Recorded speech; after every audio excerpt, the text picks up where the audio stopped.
Hello everyone, I am here with a new chapter of class 12 from your book Vistas. This is the first chapter from your book and the name of the chapter is The Third Level.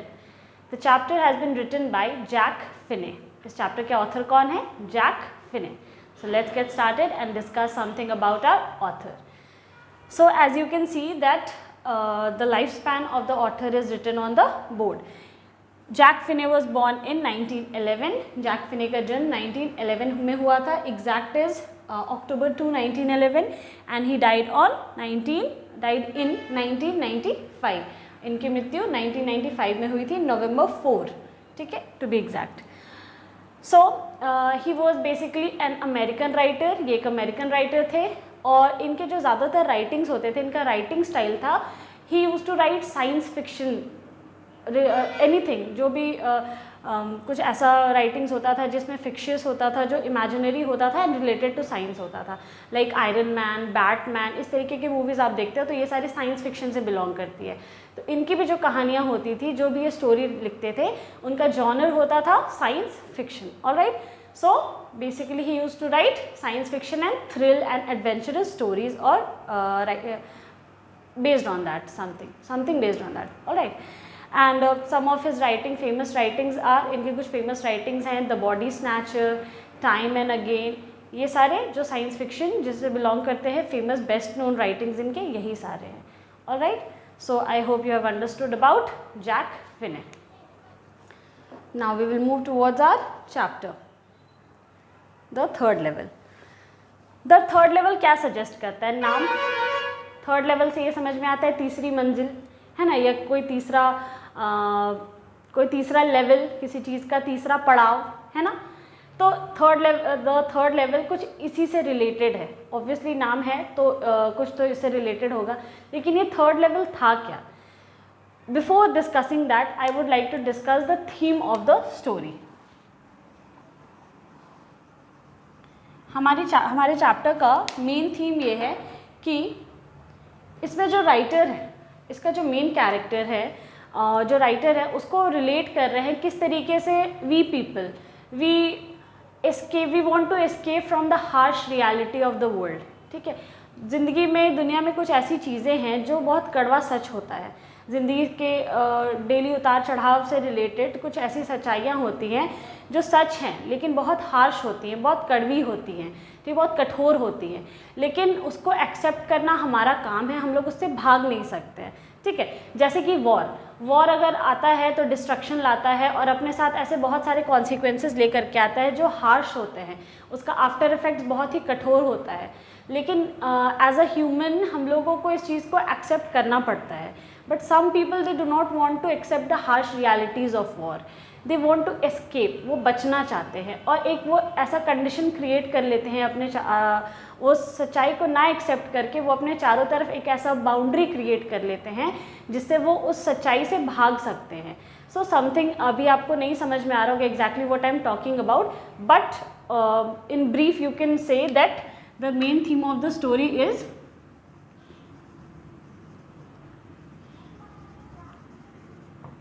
harsh realities of war.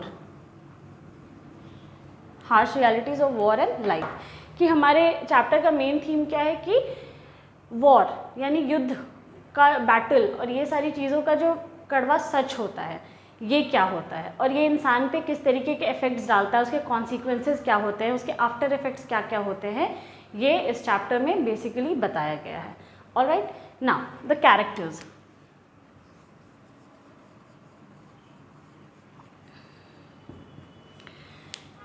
The main character of this chapter is Charlie.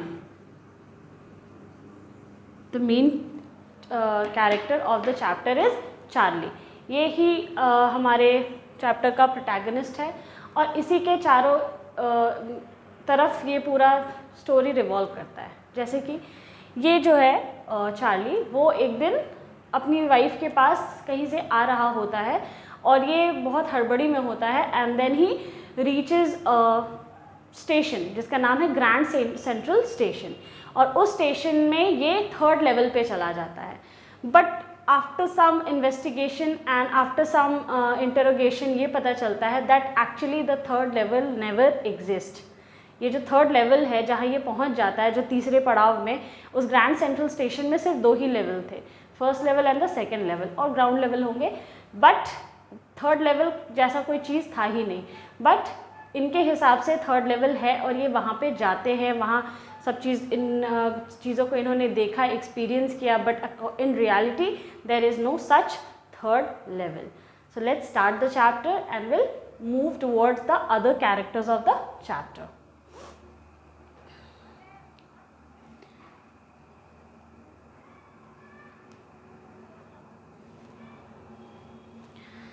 The presidents of the New York Central and the New York, New Haven and Hartford railroads will swear on a stack of timetables that there are only 2. यहाँ पे कुछ लोगों के बीच में बात चल रही है, एक बोर्ड ऑफ मीटिंग बैठा हुआ है, लोग, बहुत सारे लोग बैठे हुए हैं यहाँ पे जिनमें बहुत डिस्कशन चल रहा है। उसमें कौन कौन है? न्यूयॉर्क सेंट्रल के जो हेड हैं वो लोग हैं, प्रेसिडेंट्स हैं, और रेलवेज़ के जो हेड हैं वो लोग यहाँ पे बैठे हुए हैं। हार्टफोर्ड रेलवेज़ के, उस रेलवे का, उस जगह का नाम हार्टफोर्ड रेलवे है, तो वहाँ के जो अथॉरिटीज़ हैं वो लोग बैठे हुए हैं और उनमें बहुत सीरियस डिस्कशंस चल रही है। और वो लोग किसी भी किताब और किसी भी ग्रंथ पे हाथ रख के कसम खाने को तैयार है कि वहाँ पे सिर्फ 2 ही है। क्या 2 है? सिर्फ 2 ही है। ये लोग ऐसे कह रहे हैं कि हम किसी भी चीज़ पे कसम के हाथ रख के कसम खा सकते हैं कि वहाँ पे सिर्फ 2 है। There are only 2 because I have been on the third level, sorry, but I say there are 3 because I have been on the third level of the Grand Central Station। तो चार्ली कहता है कि लेकिन मैं मानता हूँ कि वहाँ पे 3 हैं, but I say, मैं कहता हूँ there are 3, यहाँ पे 3 हैं, because I have been on the third level, क्योंकि मैं थर्ड लेवल पे जा चुका हूँ, of the grand central station, grand central station के थर्ड लेवल तक मैं जा चुका हूँ। ऐसा कौन कह रहा है? चार्ली कह रहा है। Alright, yes, I have taken the obvious step, I talk to a psychiatrist friend of mine among others. और वो बोलता है कि मैंने, लोग मुझे पागल समझ रहे हैं, मुझे पता है कि लोग मेरी बात को मान नहीं रहे हैं, तो ये इनका कहना है कि इस थर्ड लेवल है और बाकी लोगों का कहना है कि सिर्फ 2 ही है, लेकिन दुनिया तो देख रही है कि सिर्फ वहाँ 2 ही है। तो अगर एक इंसान कह रहा है कि नहीं थर्ड लेवल है, हम वहाँ जा चुके हैं, और सपोज़ एक घर है जिसमें सिर्फ दुनिया दूर से देख रही है कि वहाँ सिर्फ 2 ही फ्लोर है, 2 ही स्टोरी बिल्डिंग है वो, लेकिन एक इंसान जिद पड़ा हुआ है कि नहीं वहाँ तीसरा भी है, हम गए हैं, तो इससे क्या होगा? लोग उसको पागल ही समझेंगे। तो ऑब्वियस स्टेप क्या होगा? उसका अगला कदम यही होना चाहिए कि उसको साइकाइट्रिस्ट को दिखाना चाहिए। साइकाइट्रिस्ट कौन होता है? मनोचिकित्सक।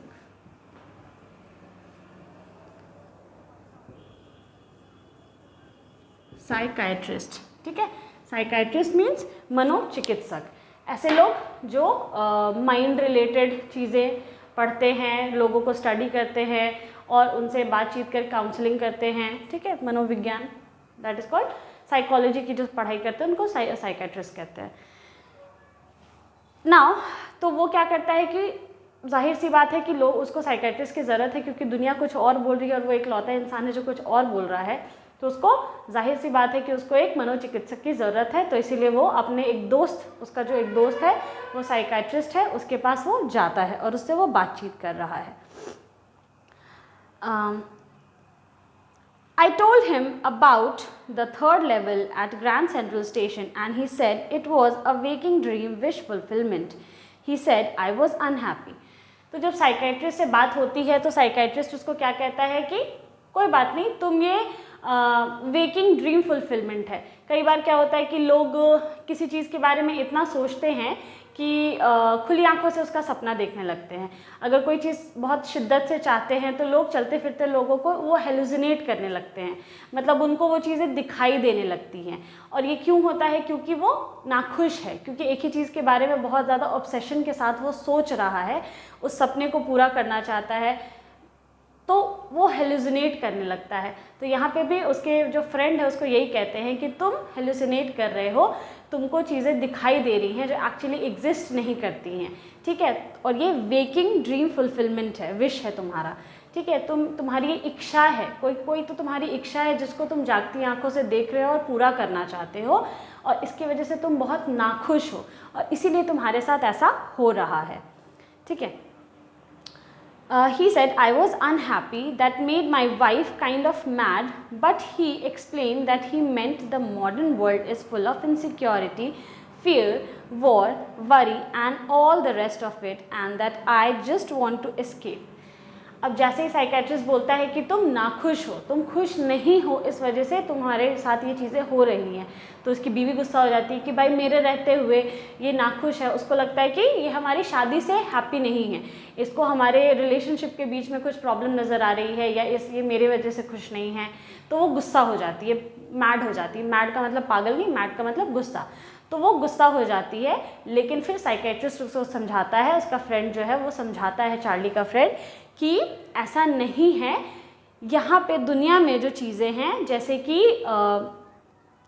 मॉडर्न वर्ल्ड में कुछ ऐसी चीज़ें हैं जैसे इनसिक्योरिटी। इनसिक्योरिटी का मतलब होता है किसी चीज़ को लेकर के सिक्योर ना रहना, हमेशा डाउट में रहना, ठीक है, उसको बोला जाता है insecurity.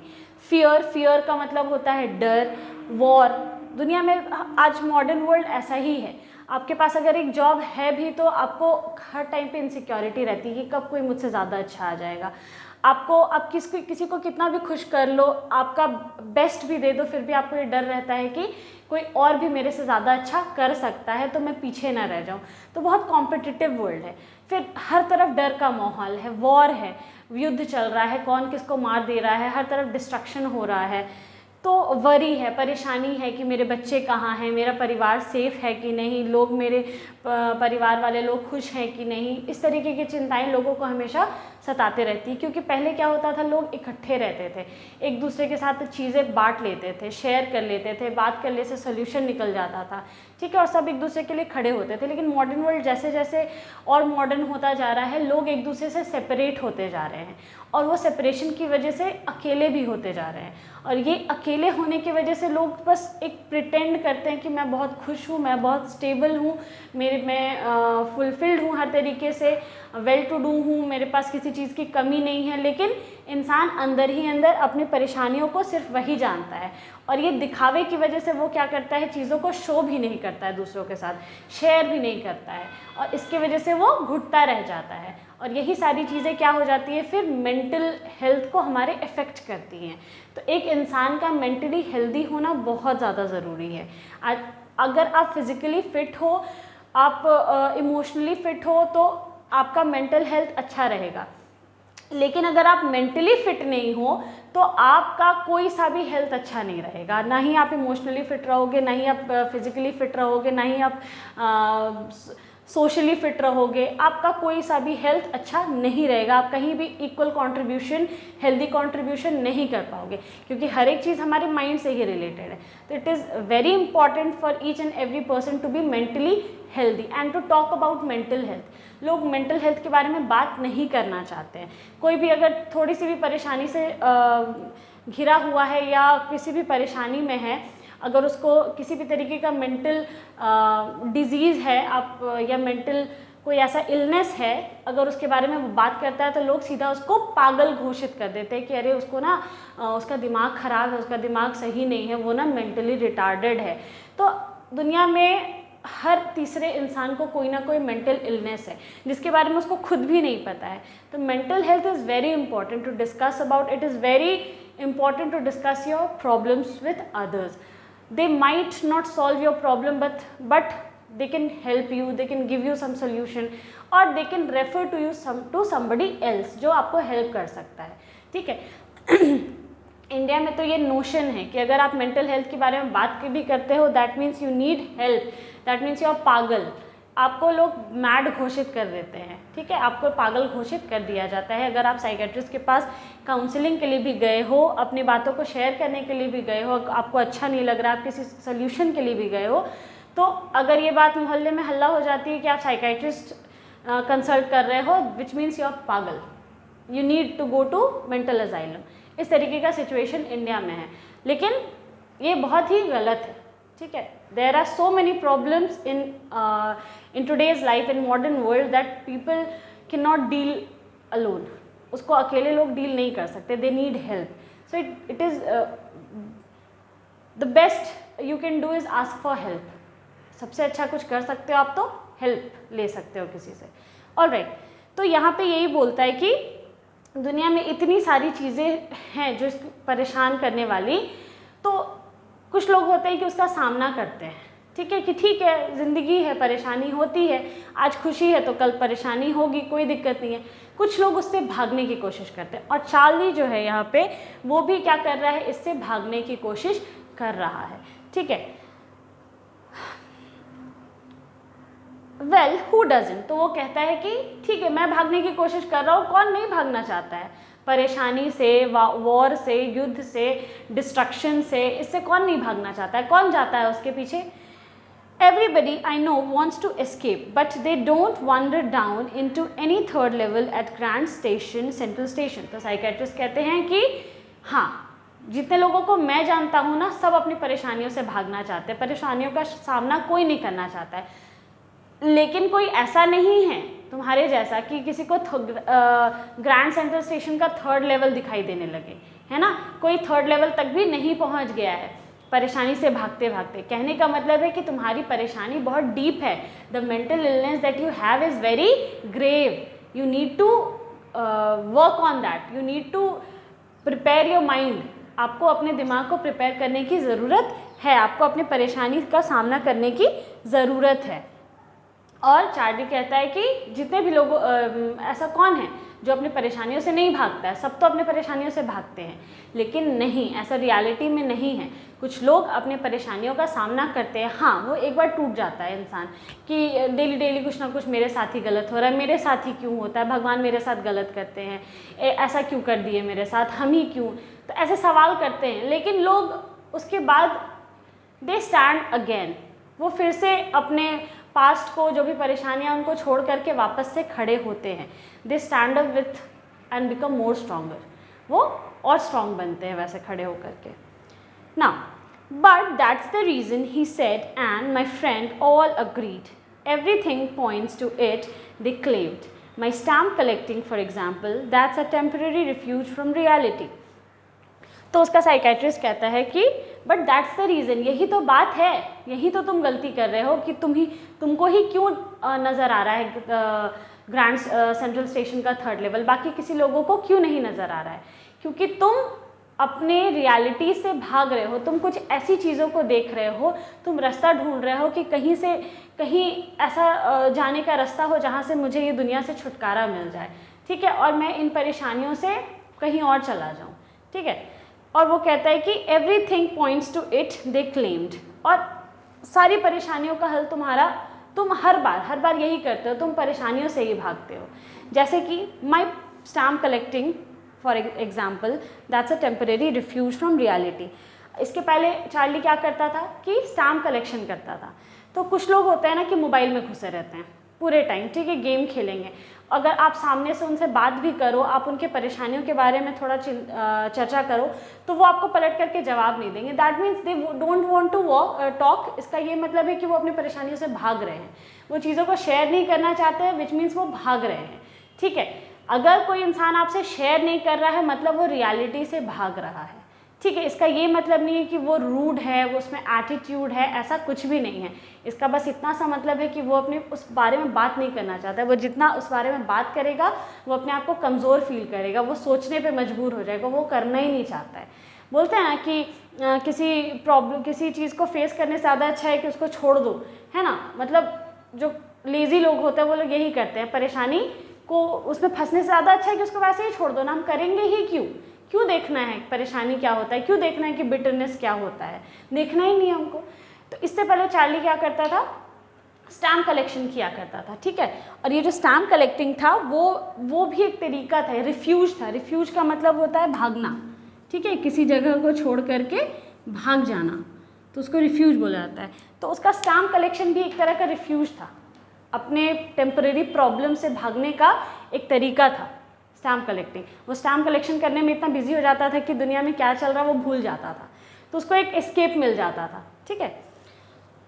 Well may be, but my grandfather didn't need any refuse from reality, things were pretty nice and peaceful in his days from all I hear, and he started my collection.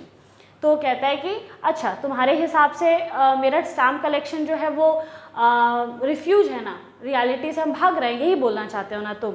तो मेरे दादाजी भी तो stamp collecting किया करते थे, और मैंने तो सुना है कि उनके समय में ऐसा कोई कुछ भी नहीं था, उनके समय में ज़िंदगी ऐसी नहीं थी, उनके समय में लोग इतने परेशान नहीं रहते थे, उनके समय में कोई वॉर नहीं था, उनके समय में लोग इतने इनसिक्योर नहीं होते थे, इतना डर नहीं था, खौफ वाला माहौल नहीं था, तो फिर वो क्यों स्टैम्प कलेक्शन करते थे? और उन्होंने ही तो मुझे सिखाया है।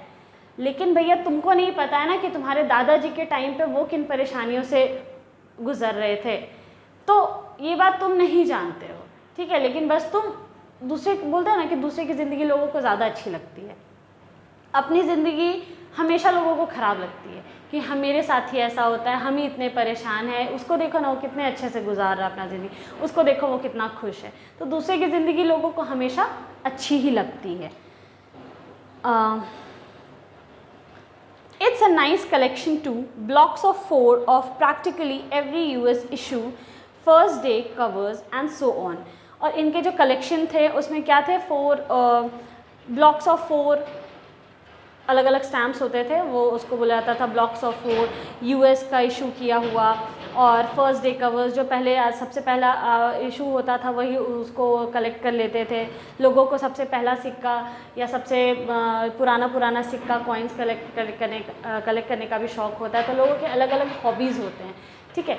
और लोग उसमें इतने ज़्यादा ऑब्सेस्ड हो जाते हैं कि वो एक तरीके का लोगों को लगता है कि ये उसका शौक़ है, लेकिन नहीं, अगर वो उसके साथ एक शौक़ अलग चीज़ होती है, उसको हम टाइम टू टाइम एंजॉय करते हैं। लेकिन अगर उसके पीछे हम ऑब्सेस्ड हैं, इसका ये मतलब है कि हम कहीं ना कहीं उससे किसी चीज़ से हम भाग रहे हैं, ठीक है। President Roosevelt collected stamps too you know. तो चार्ली कहता है आपको पता है कि प्रेसिडेंट रूजवेल्ट भी स्टैम्प कलेक्ट किया करते थे, तो क्या वो भी परेशान थे, वो भी किसी चीज़ से भाग रहे थे, रियलिटी से भाग रहे थे। तो that is what I am saying कि यू नेवर नो कि कौन रियलिटी से कब किस तरीके से भाग रहा है। ज़रूरी नहीं है दूसरे की ज़िंदगी, बोलते हैं ना दूर का ढोल सुहाना लगता है, तो दूर से देखने से सबकी ज़िंदगी बहुत अच्छी लगती है, प्लेजेंट लगती है, सुहानी लगती है, लेकिन नज़दीक उसके when you will be in their shoes, तब आपको जा कर के पता चलेगा कि what they are going through, उनकी ज़िंदगी में क्या चल रहा है, वो किन चीज़ों से गुजर रहे हैं। Now anyway, here's what happened at Grand Central. तो ये सारी बातें ऐसे ही चल रही थी। उसके बाद वो कहते हैं कि ठीक है छोड़ो हटाओ ये सब, मैं अब तुमको बताता हूँ कि एक्चुअली ग्रैंड सेंट्रल पे हुआ क्या था। One night last summer I worked late at the office.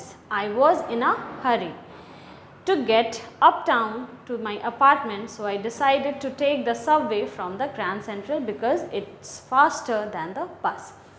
एक दिन क्या होता है कि रात का समय था, गर्मी ख़त्म ही होने वाली थी, और वो चार्ली ऑफिस में लेट तक काम कर रहा था, और जब वो लेट तक काम कर रहा था तो वो निकला ऑफिस से, वो जल्दबाजी में था, ठीक है।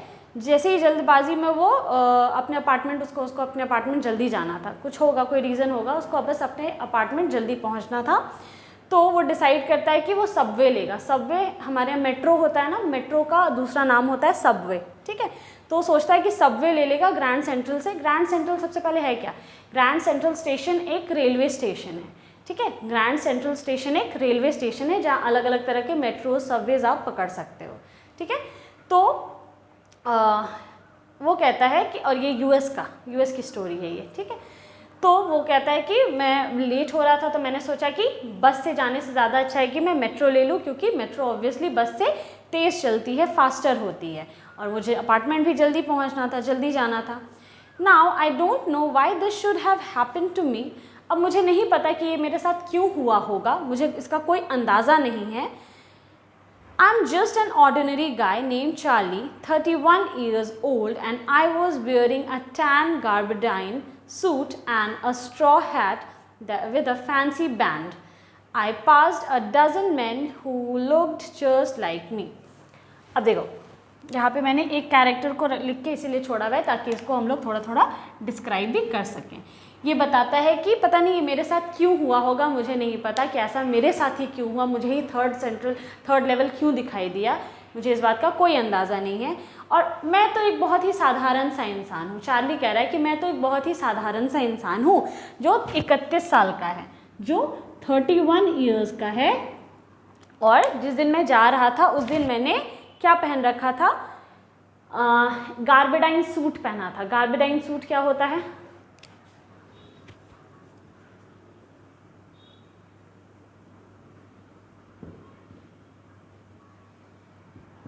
मैंने एक गार्बेडाइन सूट पहना था। गार्बेडाइन सूट होता है वो, आपने देखा होगा, ओवरकोट के जैसा होता है, लेकिन ओवरकोट बहुत लंबा होता है, वो नी के नीचे तक आता है। लेकिन गार्बेडाइन सूट जो होता है वो, जिसमें पैंट्स होते हैं, टाई होते हैं और शर्ट होता है अंदर, और जो बाहर का जैकेट होता है ना, ब्लेज़र, वो थोड़ा लंबा होता है, ठीक है, वो आपके नी से हल्का सा ऊपर होता है, ठीक है। नॉर्मल जो टक्सीडो या सूट होता है वो आपके कमर तक आता है, लेकिन गार्बेडाइन सूट का वो कमर के नीचे तक, नी के थोड़ा ऊपर तक जाता है। और वो टैन कलर का था। टैन यानी कि ब्राउन से थोड़ा और डार्क, उसको टैन कहते हैं। और वो कहता है कि मैंने एक हैट पहना था जो स्ट्रॉ हैट था। स्ट्रॉ हैट का मतलब, आपने देखा होगा अंग्रेज एक हैट पहनते हैं। कैप और हैट में डिफरेंस होता है। कैप होता है जिसका सिर्फ ऐसा कुछ होता है कैप, ठीक है, और हैट जो होता है वो ऐसा होता है, ठीक है। तो उसने जो स्ट्रॉ हैट पहना था वो कुछ ऐसा था और उसमें एक रिबन लगा हुआ था। नाउ, और वो दर्जनों लोगों से क्रॉस करता है। दर्जनों लोग वहाँ होते हैं जो उसके गुजर रहे होते हैं, जिन्होंने सबने एक तरीके का सूट पहना था, कलर नहीं, लेकिन सबने गार्बेडाइन सूट ही पहना था। सब उसके जैसे ही दिख रहे थे, यानी वो यूएस का उस समय फैशन था, लोग वैसे ही ड्रेसअप किया करते थे। I just wanted to get home to Louisa my wife. और वो घर जाना चाहता था, जल्द से जल्द, बस वो घर जाना चाहता था। किस तरीके से जाना चाहता था? सबवे से जाना चाहता था। और क्यों उसको हड़बड़ी थी? वो अपनी वाइफ के पास जाना चाहता था, जिसका नाम था लुइजा। तो she is the second character. एक और कैरेक्टर देख लिया हमने, साइकाइट्रिस्ट, लेकिन अभी उसका नाम अभी तक नहीं आया है। He is also a character, the psychiatrist, but we have not, the name of the psychiatrist is not given in the chapter yet. अभी तक हमने नहीं देखा है नाम, but the two main characters are Charlie and Louisa are here. Charlie is the husband and Louisa is the wife. All right. Now, I turned into Grand Central from Vanderbilt Avenue and went down the steps to the first level where you take trains like the 20th century. अच्छा, अब ये grand central station तो नाम सुन करके ही लग रहा है कि बहुत बड़ा है. अगर आप बहुत बड़े मॉल वगैरह में गए होगे ना, तो आप देखोगे कि वहाँ पे स्टेशंस होते हैं जगह जगह पे. एक कोई लैंडमार्क जैसा होता है कि यहाँ से ये वाला एलिवेटर या ये वाला एस्केलेटर उतर रहा है, या नंबर 2 नंबर 3 करके उसको मार्क किया जाता है. ठीक है, उसी तरीके से ग्रैंड सेंट्रल स्टेशन में एक जगह है जहाँ जिसका नाम है वैंडरबिल्ट एवेन्यू. वैंडरबिल्ट एवेन्यू, और वहाँ से लोग सीढ़ी उतरते हैं. सीढ़ी उतरने के बाद लोग फर्स्ट लेवल पे पहुँचते हैं. ठीक है, तो सोचो आप कितना बड़ा है वो. ठीक है, कि ग्रैंड सेंट्रल स्टेशन में पहले वो वैंडरबिल्ट एवेन्यू की तरफ मुड़ता है, वहाँ से वो सीढ़ियाँ उतरता है, और सीढ़ियाँ उतरने के बाद वो उसको वो मिलता है, फर्स्ट लेवल मिलता है. ठीक है, और जहाँ से लोग ट्रेन पकड़ा करते हैं 20th सेंचुरी में. Then I walk down another flight to the second level where the suburban trains leave from ducked into an arched doorway leading to the subway and got lost. उसके बाद ये second level पे जाने के लिए flight यानी कि escalator पे चढ़ता है. ठीक है, सेकंड लेवल पे जाने के लिए ऊपर जाना होगा ना. पहले ये सीढ़ियों से उतरा, ये वहाँ पहुँचा, फर्स्ट लेवल पे पहुँचा, फिर वहाँ से कुछ जगह पे जा कर के कहीं से मुड़ना होगा, और फिर वहाँ से जा कर के ये फ्लाइट लेता है. फ्लाइट का मतलब एरोप्लेन नहीं, एस्केलेटर.